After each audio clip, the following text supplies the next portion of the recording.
There is a whole lot of discussion and a whole lot of debate and a whole lot of emotion going on concerning what is real, true biblical Hebrew culture concerning biblical marriage. And so everybody's talking about polygyny. And for the most part, the majority of the people that's speaking on this subject, truthfully, they don't know what the hell they're talking about because they don't know what the Bible says. Because they read the Bible and then they throw their emotion in, or they read the Bible and they throw the very culture in which we find ourselves captive. You have to understand, there's a bunch of things going on, a bunch of dynamics going on when you're speaking about this subject. There's a lot of emotion about this subject because we don't realize that we have discontinued from our heritage, according to Jeremiah. And in discontinuing from our heritage, we have picked up a whole total different mindset of a people that ain't even our people.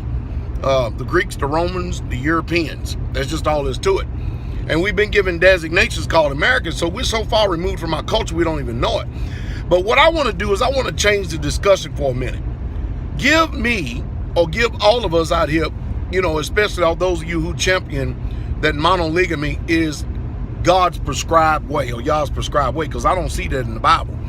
But people who champion themselves as monogamy is the only way that biblical marriage should go forward. I don't get it.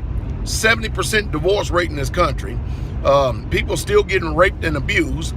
Children being abused and abandoned through monogamy. I mean, when you look at monogamy, it doesn't have a leg to stand on.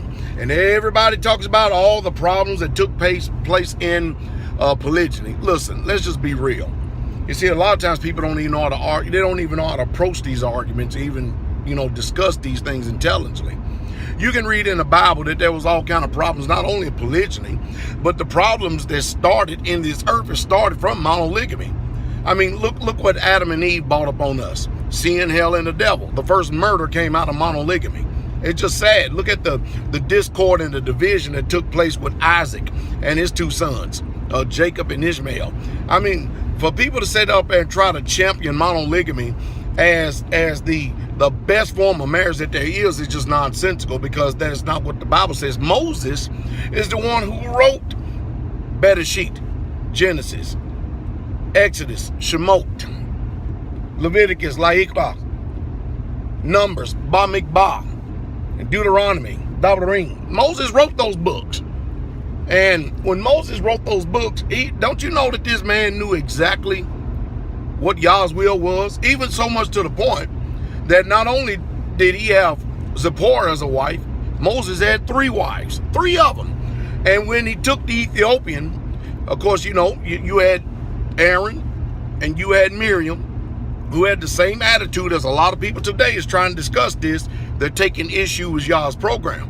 And so they started murmuring, and Yah turned around and gave Miriam leprosy for speaking against the man of Yah. And that's what many of you people are doing today. You're speaking against people who are men and women of Yah, who have chosen the Hebrew custom and the Hebrew way of biblical marriage because you have a monogamous attitude. You grew up in a monogamous society, and this society was reared and burned and etched into your conscience from the people who put your people in slavery. And it's just nonsensical. I mean, I'm a pastor. I deal with polygynous couples all the time. I deal with monogamous couples all the time. And I would tell you, bar none, that the people who have the most destruction, hell, and chaos in their lives are monogamy people. And you all know that. Look at our society. Look how many children is abandoned. Look how many women that ended up in participating in polyandry and polygamy with divorce, remarriage, divorce, remarriage, divorce, remarriage. Oh, that's right. It's got to be right. If you do it by the state, you get divorce and remarriage, divorce, remarriage, divorce, remarriage.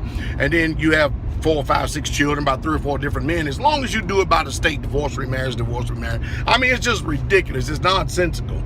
But anyway, I think what happens is I think it would need to be happening, need to take place, is we need to start questioning monogamy and what can we do about it, because it's the actual so-called traditional marriage, one man, one woman. That's what they say. That ain't what the Bible says.